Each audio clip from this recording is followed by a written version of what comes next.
Perhaps her name does not matter then. It's her story that abides.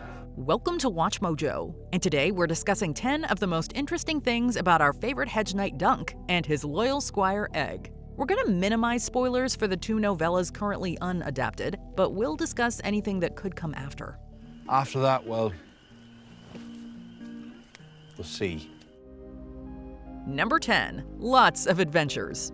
You could easily guess this, but while Dunk and Egg were still young, they went on a ton of adventures. I'm a knight, I'll have you know. You don't look to be a knight. What, all knights look the same, do they? No, but they don't look like you either. So far, 3 have been published as novellas, spanning 3 years of the pair's lives. Their adventures took them all across the 7 kingdoms, but few details about them exist. This is because George R.R. Martin hopes to write loads more novellas, with a few covering this period, then eventually telling the story of their entire lives. I will fight bravely. You'll see. So, we know for certain the pair will spend their younger years adventuring across Westeros, aiding the small folk and being heroes. But we'll have to wait for future publications to get the whole picture. Don't wander off without telling me. Number 9. The Third Blackfyre Rebellion. 10 years after Dunk and Egg first met in 209 AC, the Third Blackfyre Rebellion kicked off. Their rebellions consumed tens of years and thousands of lives. To make a long story short, the Blackfyres were Targaryen pretenders who sought to take the throne for themselves. The rebellion was led by Aegon Bittersteel, a son of Aegon the Unworthy and founder of the famous Golden Company. The Golden Company was born. For their words, they chose, beneath the gold, the bitter steel. Aegon believed the king at the time, Aerys I, was too obsessed with books to bother ruling, so he thought his friend Aegon would do a better job. His plan was thwarted by Maekar Targaryen, who was aided by his son Aegon. Egg ended up impressing his father during this rebellion, but details on his involvement are scarce. Number 8. Egg's marriage. A year later, Aegon fell in love with Betha Blackwood, a noble from the Riverlands who quickly became his wife. Given that Aegon had no chance of becoming king, few cared about his decision to marry for love. The couple had 5 kids together, the first being his son, Duncan. These were followed by Jaehaerys, Shira, Daeron, and Rhaelle. Interestingly, Egg believed the Targaryen customs of marrying within the families led to complications. He saw the small folk never practiced this custom, and it convinced him maybe the Targaryens should tone it down. So, Aegon made sure to marry all his children to people they weren't related to. Number 7. The Peake Uprising. A year later, King Aerys died, and as Maekar was his only brother left alive, the 4th son took the throne. We don't know much about what Aegon got up to during his father's rule, but we know that 12 years later, the Peake Uprising kicked off. House Peake were Blackfyre loyalists who once again wanted to kick the Targaryens off the throne. Both Maekar and Aegon were involved in crushing the rebellion, which culminated in the storming of Starpike. While the Targaryens won, it cost them their king's life. At this point, Maekar only had 2 sons remaining, Aemon and the younger Egg. Number 6. Aegon the Unlikely. The old king called a great council to choose an heir. This led to a succession crisis, which was solved by a rare great council. Only 2 councils in Westerosi history have crowned a king, with the first happening in 101 AC, which led to Viserys being chosen as the successor to his grandfather Jaehaerys. Viserys' death in 129 AC sparked the Dance of the Dragons. As almost any Game of Thrones fan can tell you, Maekar's son Aemon refused to become king, instead focusing on his work as a maester. My father was Maekar, the first of his name. My brother Aegon reigned after him when I had refused the throne, and he was followed by his son Aerys, whom they called the Mad King. Aemon supported giving Egg the throne, but many nobles disliked this idea, as he had spent too much time gallivanting around smallfolk with Duncan.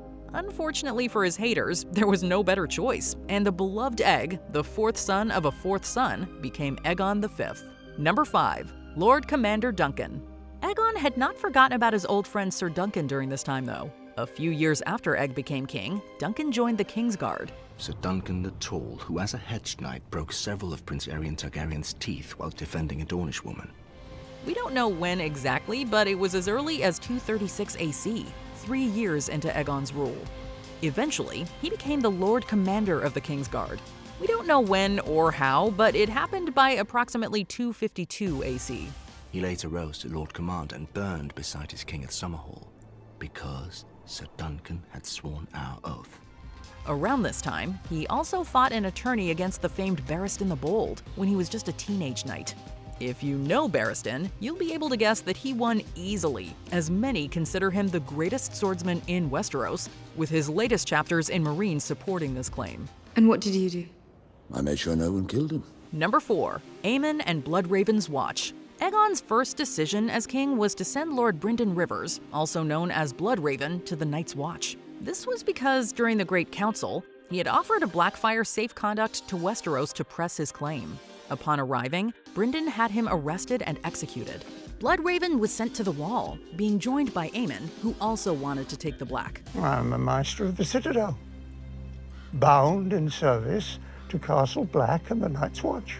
This was primarily to protect his brother Egg, as he believed Egg's rivals would use Aemon to dethrone his brother. They were escorted to East Watch by the Sea by Sir Duncan. Within a few years, Bloodraven would become Lord Commander, but a few years later, he went missing. As revealed in A Dance with Dragons, he's hidden up north living as the Three-Eyed Crow. I've been many things. Now, I am what you see. Number 3. The Fourth Blackfyre Rebellion. In the year 236 AC, there was yet another Blackfyre Rebellion. This time, it was the previously mentioned Aegon's son, Aegor Bittersteel Rivers, who wanted to overthrow the king and put Daemon III on the throne. Bittersteel crowned Aegon's eldest son, Daemon III. Unfortunately for them, support for the Blackfyre's cause had lost momentum over the 40 years since the first rebellion. Soon after landing in Westeros, Aegon and his sons gathered an army and rushed to meet them in battle. This one failed just like the others, with Sir Duncan personally slaying Daemon III and ending it completely. Who in turn was slain by their Lord Commander of the Kingsguard, Sir Duncan the Tall. Importantly, Aegor Rivers fled east once again. Number 2. The War of the Ninepenny Kings. There were quite a few minor rebellions during Egg's life that we've not discussed here. I heard it all started when an exiled royal bastard raised an army of sellswords, and the rightful king sent his own army to stop an invasion. That's because they're overshadowed by the 3 Blackfyre rebellions he lived through, with a final one, the War of the Ninepenny Kings, coming during his final years. In 258 AC, while Egg was in his old age, the Band of Nine formed. They were mercenaries, pirates, and merchants who wanted to become kings themselves. Among them was Maelys the First Blackfyre, who, like most Blackfyres, wanted the Iron Throne. They then invaded parts of Westeros and the Stepstones. One day I looked around and realized all my friends and kin were gone.